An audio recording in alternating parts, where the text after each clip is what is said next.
Hey guys, welcome back to Murad and today we'll be talking about what you should be doing if you have received an admit from a university. See, right now we're in January, you should have started receiving your admits by now for the September or the October intake. Now, if you have received an admit or if you're planning to receive an admit, what are the steps that you need to take? We'll be talking about that. So without further ado, let's directly jump into it. First thing that you need to do is check whether you have an unconditional offer letter or a conditional offer letter. So unconditional offer letter means actually that you have received the admission. That's it.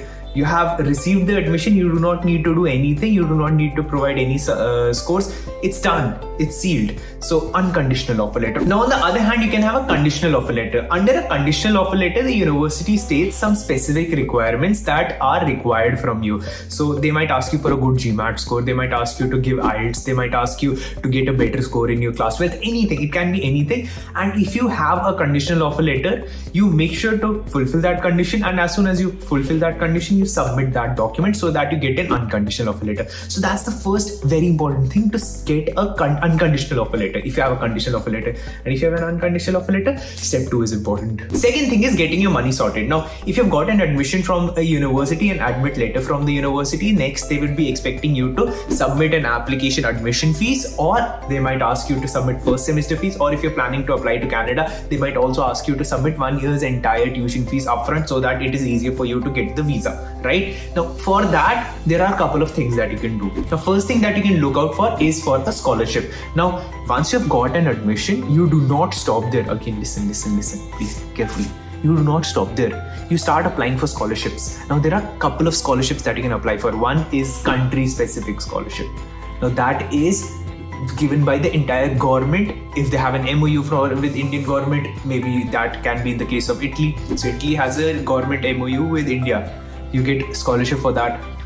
If you're planning to go to Canada, you can look out for entire nation's scholarship for Canada. If you're planning to go to US, you can apply for the Nehru Fulbright Scholarship. I'll leave all the links in the description. So you can apply for Nehru Fulbright Scholarship. If you're planning to go to UK, you can apply for Chevening Scholarship. So if you have got an admission, next step is to apply for scholarships. All the scholarships that you can apply for in that country. First is country-specific scholarship. Second type of scholarship that you can apply for is college-specific scholarship. Now, if let's suppose you are not eligible for any of the country-specific scholarship, which is a very foolish thing if you're telling me that I'm not eligible for any country-specific scholarship. Maybe in Australia you might not find it, but apart from that, almost every country has some sort of an MOU, so you just don't know about it. Netherlands has it, UK has it, US has it, all these countries have it. Okay, now talking about college-specific scholarships. You can also apply for scholarships in that university. What kind of scholarships do they have? Now, let's suppose Canada does not have many country-specific scholarships, but university-specific scholarships, multiple.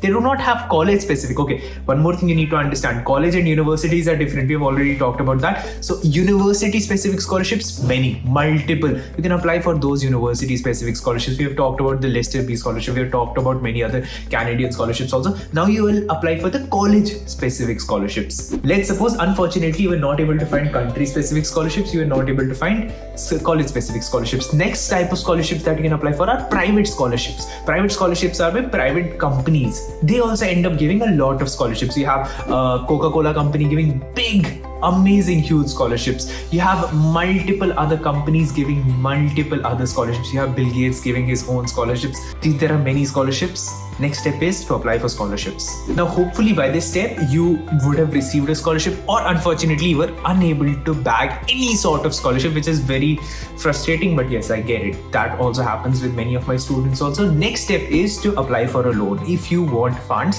you can also apply for a loan.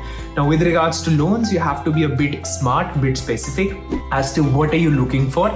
In this, I would not recommend you to go to any public sector bank or any private sector bank. Rather than that, I would recommend you to compare. Comparison is the best thing that you can do in terms of loans. You can check for 10, 20 multiple lenders and ask them what is the best rate that they can give you loan for. That is very important. If you want me to make an entire video on loan, let me know in the description. I've already made one video, but then this comparison video I've not made. So if you want me to make a video on that, do let me know. Next, if you're planning to go to USA, you submit your I-20 form, or if you're planning to go to Canada, you submit a GIC. Now, this is an amount that shows that yes, you have the funds to support yourself, that you can sustain yourself for the first year of tuition. At least if you're planning to go to Germany, you have to submit a block account. So this just shows that okay, he has funds. He's not just coming in our country to do labor menial work. He has funds to sustain himself for 1 year. Now this funds you can take out also after 1 year of your living. If you do not use it, it's your money. It's your money. Again, it's your money.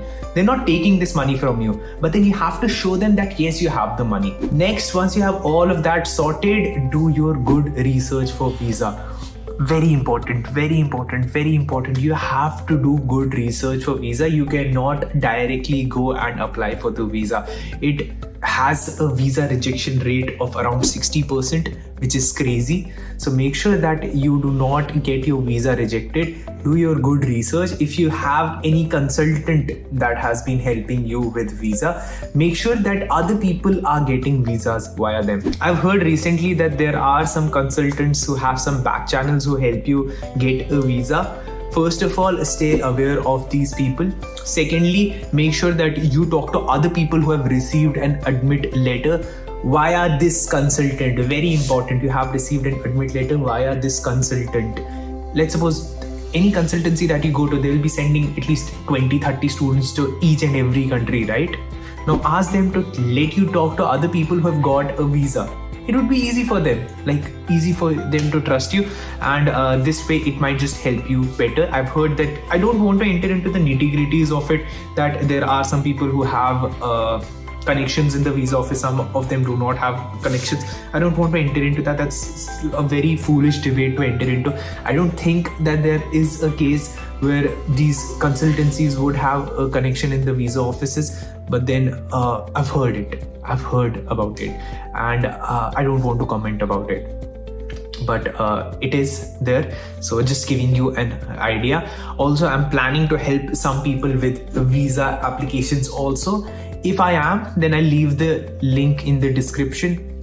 For now, I'm not, but if I do plan to, within a few months, I will leave the link in the description. You can check that. Right now, I'm not. So please don't DM me that help me with my visa. Right now, I'm not. Now, congratulations. Let's suppose you've got your visa. Next step is to plan your accommodation, which is the most toughest part, because getting visa is tough. Getting accommodation is also tough because there are a lot of scams happening in this area. A lot of scams happening in this area. When you look at Canada, majority of the scams that happen in Canada are actually in housing. In visa, there are not a lot of scams happening. Why? Because it is very difficult for a consultant to do a scam in visa, because let's suppose they do a scam, they're reported to the agency, respective agency, and they'll be banned the next day. So they're banned the next day. But if they end up doing a scam in housing, it is very easy for them to manipulate. And scams are not like you do not find a house at all, but then they ideally show you one picture and you end up going to another house altogether.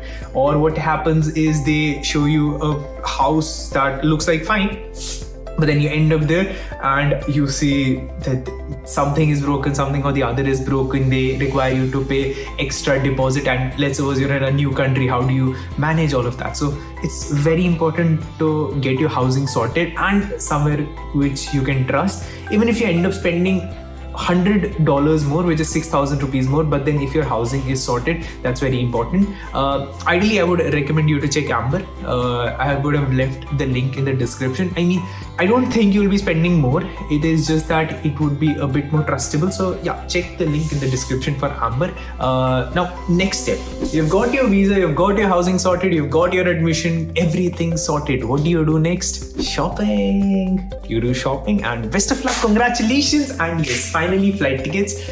I don't even need to tell you that you end up booking flight tickets at least 1 or 2 months in advance. That is like given, right? And if you don't find flight tickets, you can check Skyscanner. And yeah, not a promotion, but yeah, this is the best thing that I can recommend you. And congratulations. Wow, you're going to Canada. Congratulations. Or you're going to some other country. Wow, congratulations. Let me know in the description, in the comment section, what do you think about this video. And yes, if you have any other doubts or any other queries, let me know. Thank you so much for watching this video.